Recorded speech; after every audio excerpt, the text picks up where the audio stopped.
तपस्वी क्यों इतने हो क्लांत, वेदना का एक कैसा वेग, आह तुम कितने अधिक हताश, बताओ एक कैसा उद्वेग।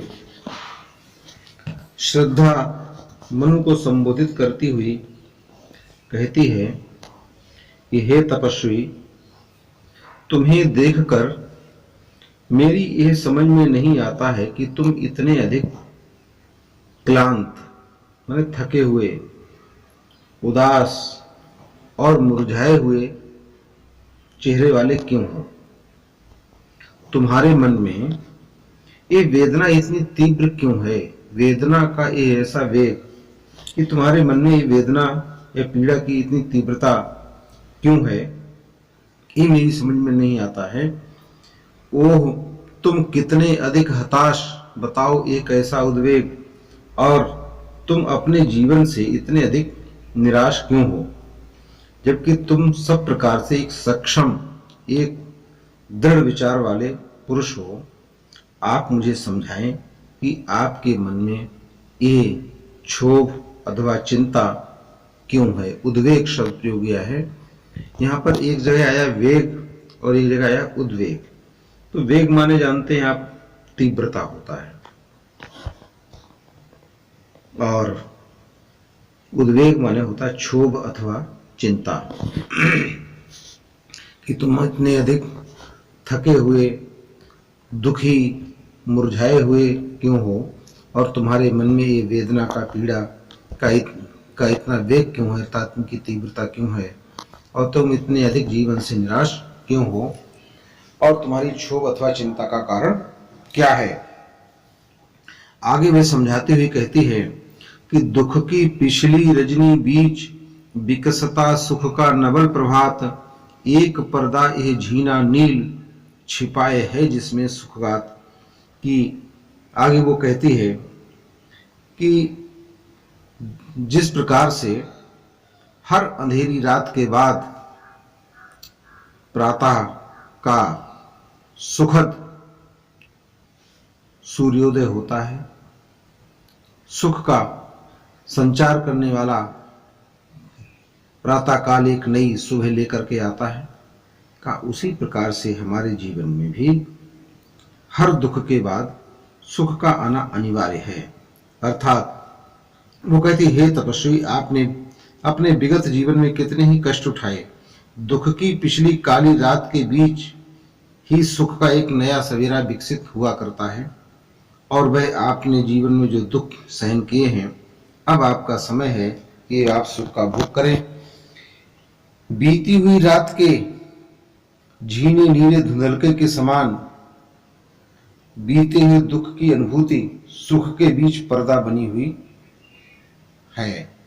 जैसे रात बीतने वाली होती है तो ना तो प्रातः काल का प्रकाश फैलता है और ना ही अंधेरा होता है, हल्का हल्का धुंधलका होता है, जो इस बात का प्रतीक होता है कि अब सूर्योदय होने वाला है। वह सुखमय अरुण के प्रकट होने का एक पहले का एक संकेत मात्र हुआ करता है।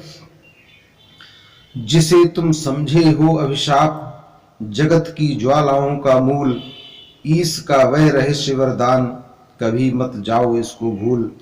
वो कहती है कि जिस दुख को तुम एक अभिशाप समझ रहे हो, जिस दुख को तुम संसार की समस्त पीड़ाओं का कारण समझ रहे हो, वास्तव में वह है क्या?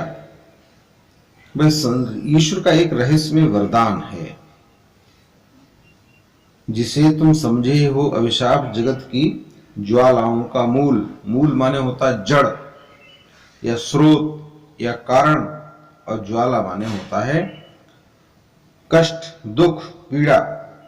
तो कहती जिसे तुम संसार की समस्त पीड़ाओं का, कष्टों का मूल कारण समझ रहे हो, जिसे तुम अभिशाप समझते हो, वह वास्तव में ईश्वर का एक रहस्यमय वरदान है। क्योंकि यही पीड़ा मनुष्य को सुख प्राप्त करने के लिए सदैव प्रेरित किया करती है। इस बात को, इस रहस्य को तुम्हें कभी भी भूलना नहीं चाहिए।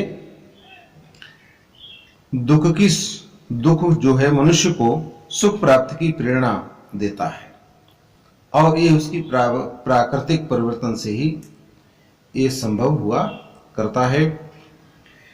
लगे कहने मन सहित विषाद, मधुर मारुत से ये उच्छ्वास, अधिक उत्साह तरंग अबाध, उठाते मानस में सविलास। श्रद्धा मनु को निराशा से निकालने के लिए विभिन्न प्रकार के तर्क देती है, उनको उत्साहित करती है। तब मनु ने उसके कथन के प्रत्युत्तर में जो कुछ कहा उसका इन पंक्ति में वर्णन किया है। श्रद्धा की बातें सुनकर के मनु दुख से भरकर उससे कुछ इस प्रकार से कहना आरंभ करते हैं।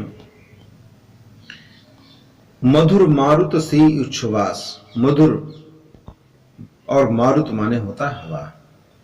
तो हवा को, किस हवा को मधुर कहा जाता है? शीतल मंद सुगंध जो से युक्त जो वायु होती है उसको मधुर कहा गया। तो कहा कि वो कहते हैं कि तुमने मेरे तन मन को आह्लादित करने वाले, आनंद प्रदान करने वाले शीतल मंद सुगंध वायु के समान उच्छ्वासों के द्वारा जो विलासपूर्ण बातें कही हैं, वे अधिक उत्साह तरंग आवाज उठाते मानस में सविलास। का वे निरंतर मन में उत्साह की अत्यधिक ऊंची ऊंची तरंगें उठाने वाली हैं, उमगाने वाली हैं। किंतु इस बात में भी कोई संदेह नहीं कि मनुष्य का जीवन बड़ा ही विवश हुआ करता है। किंतु जीवन कितना निरुपाय लिया है देख नहीं संदेह कि मनुष्य का जीवन बड़ा ही निरुपाय हुआ करता है, विवश हुआ करता है। उसके अपने हाथों में कुछ भी नहीं होता है। ये सब मैंने अपने जीवन में अनुभव करके देख लिया है और उसका निष्कर्ष यही है कि मेरे अनुभवों ने मुझको यही बताया कि मैं अपने अनुभव के द्वारा इस निष्कर्ष पर पहुंचा हूं कि मनुष्य अपने जीवन में कुछ भी करना चाहे, कितनी ही सफलता प्राप्त करना चाहे, लेकिन उसको सफलता तो प्राप्त होती ही नहीं है।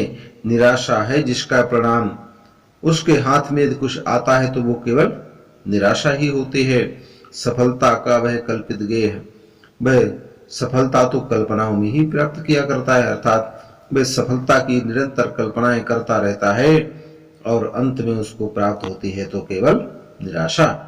या हम ये भी कह सकते हैं कि जीवन सफलता की कल्पनाओं का घर है, किंतु वास्तव में यदि विचार किया जाए तो अंततः इस जीवन का परिणाम निराशाजनक ही है, क्योंकि मृत्यु अवश्यंभावी है, अनिश्चित है तथा कोई भी मनुष्य सहर्ष मृत्यु का वर्ण नहीं किया करता है।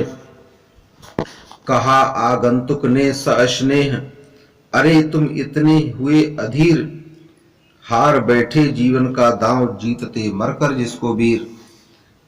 श्रद्धा निराश मनु को उल्लास के साथ कर्मशील बने रहने की प्रेरणा देते हुए उत्साहित करती है। मनु की इस बात को सुनकर के वे कहती है कि ऐसा प्रतीत होता है कि तुम अपना धैर्य खो बैठे हो।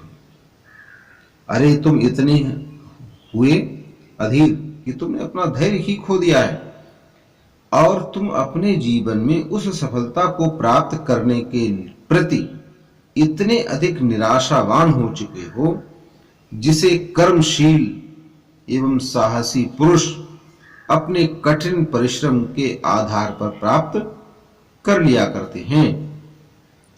कि कर्मशील मनुष्य और साहसी मनुष्य, उत्साही मनुष्य कठोर परिश्रम के द्वारा जिसको प्राप्त किया करते हैं, जिस सफलता को प्राप्त किया करते हैं, उस सफलता को प्राप्त करने के प्रति तुम इतने अधिक निराश हो चुके हो।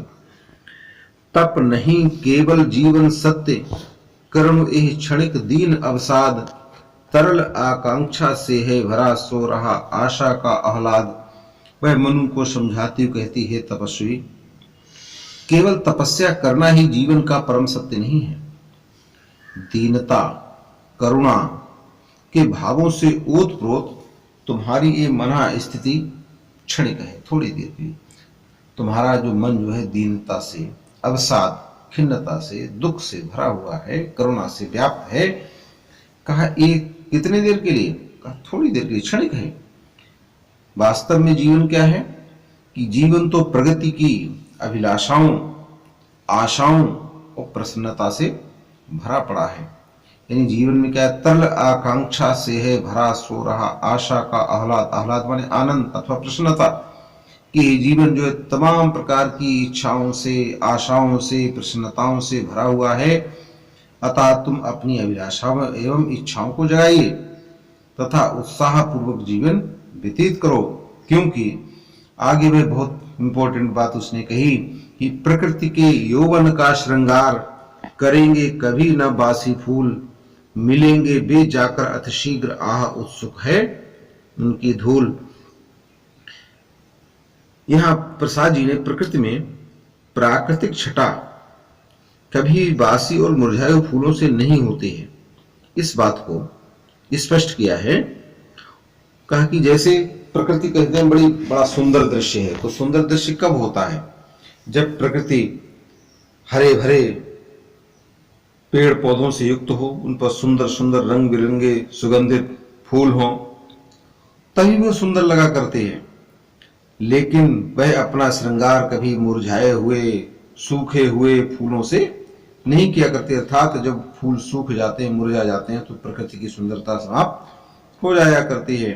तो इसी बात को स्पष्ट किया है कि प्रकृति के यौवन का श्रृंगार करेंगे कभी न बासी फूल। तो कहते हैं कि प्रकृति जो है कभी भी मुरझाए हुए फूलों से अपना श्रृंगार नहीं करते हैं। निर्जीव और जो बेजानदार फूल होते हैं वे किसी भी रूप में प्रकृति को उल्लास प्रदान नहीं करते हैं। ऐसे फूलों का परिणाम तो एक ही होता है कि वे डाली से टूटकर और शीघ्र ही धूल में, मिट्टी में मिल जाया करते हैं। उनका काल कबलित होना निश्चित होता है। इसी प्रकार इस संसार में जो तेजस्वी लोग होते हैं, वीर लोग होते हैं, उत्साही लोग होते हैं, साहसी होते हैं, कर्मशील होते हैं, कर्मवीर होते हैं, का उन्हीं लोगों के द्वारा इस संसार में विकास हुआ करता है। और जो लोग निस्तेज होते हैं, आलसी होते हैं, निराशावान होते हैं, कहा ऐसे लोगों का जीवन तो सारहीन हुआ ही करता है। निराश व्यक्ति की तुलना कवि ने यहाँ पर फूलों से की है। उनको कहा कि तुमको सदैव उल्लास में बने रहना चाहिए। प्रकृति या समाज का रूप निरंतर बदलता रहता है। पुरानी व्यवस्थाओं या पुराने रूप को त्याग करके प्रकृति प्रतिपल नया रूप धारण करती है। पुराने फूलों को त्याग करके नए फूलों को धारण करती है। इसी प्रकार कवि ने भी नवीन फूलों से श्रृंगार करने, बासी फूलों को काल रूप में धूल से मिल जाने का बड़ा सुंदर उपमा इसमें दी है। वह आगे कहती है, एक तुम विस्तृत भूखंड, प्रकृति वैभव से भरा आनंद, कर्म का भोग, भोग का कर्म, यही जड़ का चेतन आनंद। श्रद्धा कहती इस संसार में जितने भी प्रकार के प्राणी हैं, जड़ चेतन, तो जड़ का मतलब जो जिनमें जीवन नहीं है, एक तरह से ऐसे समझ लीजिए जैसे पत्थर, और चेतन माने जो इनमें जीवन है। इसका सभी आनंद से परिपूर्ण है। कहा एक और तुम हो जो निराशा से भरे हुए हो, निराशा का लबादा ओढ़ कर बैठे हो, और देखो विभिन्न प्रकार की प्राकृतिक संपदाओं से परिपूर्ण एक विशाल पृथ्वी तुम्हारे उपभोग के लिए तुमको दिखाई दे रही है। दूर दूर तक, जहां जहां तक दृष्टि जा रही, जितनी बड़ी ये पृथ्वी है, कहे संपूर्ण पृथ्वी तुम्हारे उपभोग के लिए ही तो है।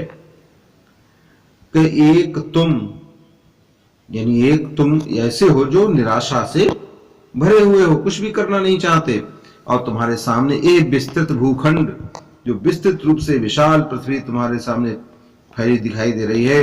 ये प्रकृति वैभव से भरा आनंद, ये प्राकृतिक वैभव से संपदाओं से परिपूर्ण है, और इसमें प्रकृति का कभी भी कोई कार्य अमंद नहीं होता, निरंतर चलते रहते हैं।